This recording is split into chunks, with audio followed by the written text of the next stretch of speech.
مولا جا رہے ہیں جنگ نہروان پر، جس سواری پر بیٹھ رہے ہیں وہ گھوڑی ہے اور پیٹ سے۔ علی گھوڑی پر بیٹھ چکے ہیں، ایک شخص نے آواز لگائی، یا علی جنگ پر نہ جائیے، یہ جنگ آپ جیت نہیں سکیں گے، آپ کا ستارہ گردش میں۔ آپ نے دیکھا کچھ لوگ اتنے بے ادب ہوتے ہیں، اپنی حدوں سے نکلے ہوئے ہوتے ہیں کہ ائمہ کا بھی حساب لگاتے ہیں۔ مولا علی کو بتا رہا ہے کہ آپ کا ستارہ گردش میں۔ علی گھوڑی پر بیٹھ چکے تھے، بیٹھتے بیٹھتے اتر گئے اور فرمایا تو ستاروں کو جانتا ہے تو بتا وہ کون سا ستارہ ہے جب اپنی جگہ سے حرکت کرتا ہے تو بلیوں پر فلاں کیفیت آتی ہے۔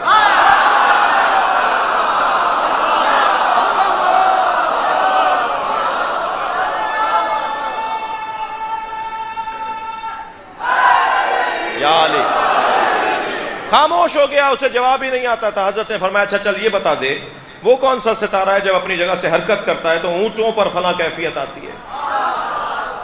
کوئی جواب نہیں تھا۔ حضرت نے فرمایا چل تو ستاروں کی بات کر رہا تھا، بتا میری گھوڑی کے سم کے نیچے کیا ہے۔ کوئی جواب نہیں تھا۔ حضرت نے فرمایا تو آسمانوں کی باتیں کر رہا تھا، تو زمین کو نہیں جانتا۔ پھر حضرت نے اپنی گھوڑی کے شکم پہ ہاتھ رکھ کے فرمایا بتا اس میں نر ہے یا مادہ۔ کوئی جواب نہیں تھا۔ حضرت نے فرمایا تو سامنے کی چیز نہیں بتا سکتا، تو آسمان کی باتیں کر رہا تھا۔ سن میں جس جنگ پر جا رہا ہوں میں نے ایسی کامیاب جنگ لڑی نہیں۔ میں جانے سے پہلے بتاتا ہوں میرے 10 نہیں مریں گے، ان کے 10 نہیں بچیں گے،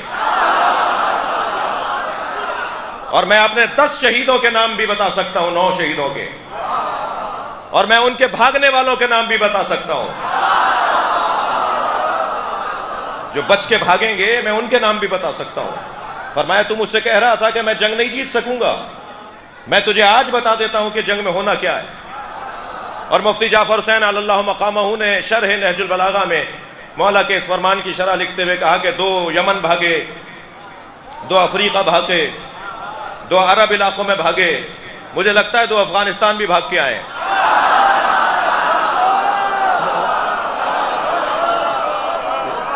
علی کی تلوار سے بچے ہوئے لوگ۔